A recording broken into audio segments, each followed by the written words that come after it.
Good afternoon, ladies and gentlemen. We are here again on Chiefs and Chill. Today we are with Honorable Okunlola, member representing Surulere. He will do better introduction of himself, of course. Honorable. Good afternoon. How are you? For having us. I'm fine. Legendary Joe. We are here again. Good. Introduce yourself to our friends. Oh, my name is Architect Hon Okunlola. I represent Surulere 2 Federal Constituency from Lagos State. Yeah, our podcast, it was designed to ensure that members have a safe place, no pressures, where they can freely discuss, freely interact, and by so doing, pass important information to their constituents. Here we don't plan to trap you or make you make mistakes. Just as freely as it comes, interact. You are a first timer, sir. Yes. Mm-hmm. And like I asked Honorable Shesi the last time, I said, neighbors think they are better parents than the real actual parents of the child because they are looking from afar. It's just like in a football match, spectators consider themselves better footballers. That player should have crossed like this. If only he passed like this, he would have won that match. Until you give them a ball and put them in the pitch. From outside, how did you view the house? And upon entering, did your view, your assumptions of the house, was it matched by the reality or it was buried? Me, life itself, it's a process. I mean, you have a process, a formative process where you view positions from different perspectives. From the outside, you see the house as an envelope of the Nigerian people, embellished in terms of their voice.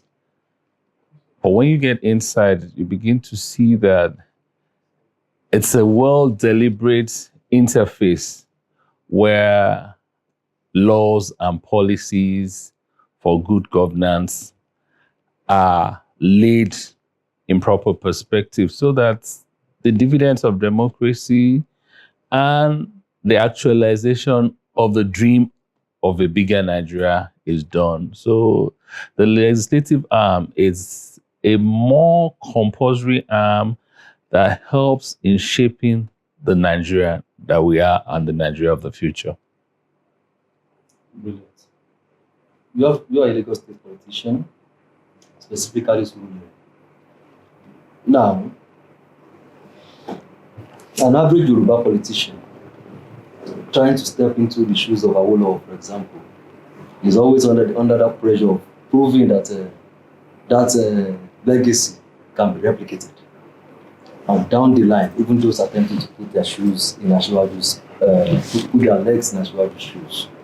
Surulere, where we know the current chief of staff, the former speaker of the house, is from, and even before becoming speaker, we see how evident those projects usually get.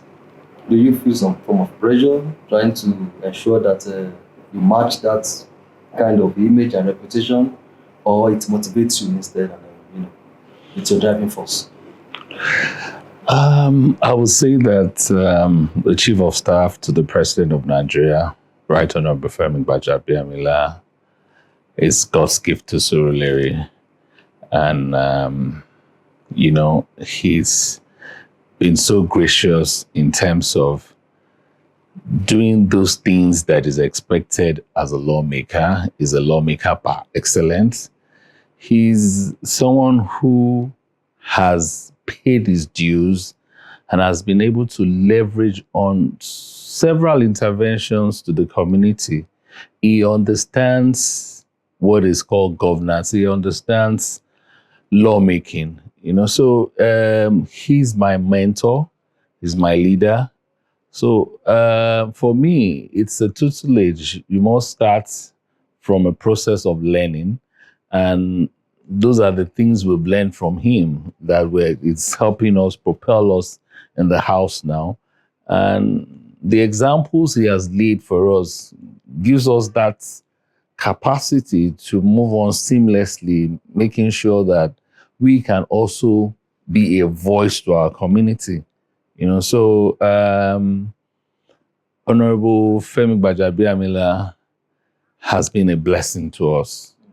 So and we lean on that to make sure that being our role models, we don't do anything less than what he has done. That yes, for us to leverage on, and that's what we'll be leaning on to make sure that development comes to our community.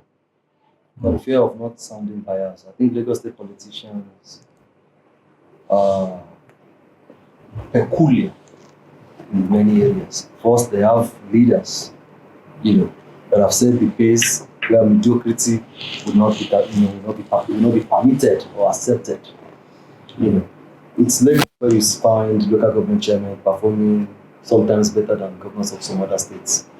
So the members, I think, would also have that kind of leverage, let's say, competitive advantage, so to speak, because you have a standard you don't want to go below. Okay, coming to you as a lawmaker, again, the first timer, I believe one of the major functions of lawmakers is to make laws. And yes, primaries. That's the primary function of lawmakers. So I would like us to interrogate the quality of your views. Either the ones you presented, the ones still in view. What should your constituents be giddy about? What should they expect in terms of laws from their lawmaker? As a lawmaker, you're the voice of your constituents. You're the one that can put in proper perspective their needs or what their yearnings are. And like I usually say that most of the feedbacks we've gotten are the ones that propel us to crafting out our proposed bills that we've laid on the floor of the House. I mean, for us, flooding is a pertinent issues that we deal with year in, year out. And based on that, we have a flood management bill where insurance companies would be able to help in mitigating pre-flooding and post-flooding forecast, and compensations will be done as and when due, so that the impact of flooding will not necessarily affect the people in the community and Nigeria as a whole, because over the years, this has been a huge problem. We've also looked at... Let's interrogate this insurance. I'm interested. Would that, what would be the modus? Would that mean constituents to pay a token premium on which insurance pool from, or to be CSI on the part of the CSR on the part of the insurance companies? No, it will be a situation where government in itself, there's a certain percentage that the insurance company takes as a premium, and that is what they lean on. So they would have expertise as fund managers, be able to manage this fund, whereby that fund will be used in making sure that those processes are well taken care of. So not directly impacting on the individuals. The tax they pay already. Yes. But yes. If they lose properties to flood, yes, which ordinarily is not covered. Exactly. Yes. Act of God, so to speak. Oh, that makes sense. Good, proceed, sir. Okay, so with that gives us a leverage whereby those areas are well protected.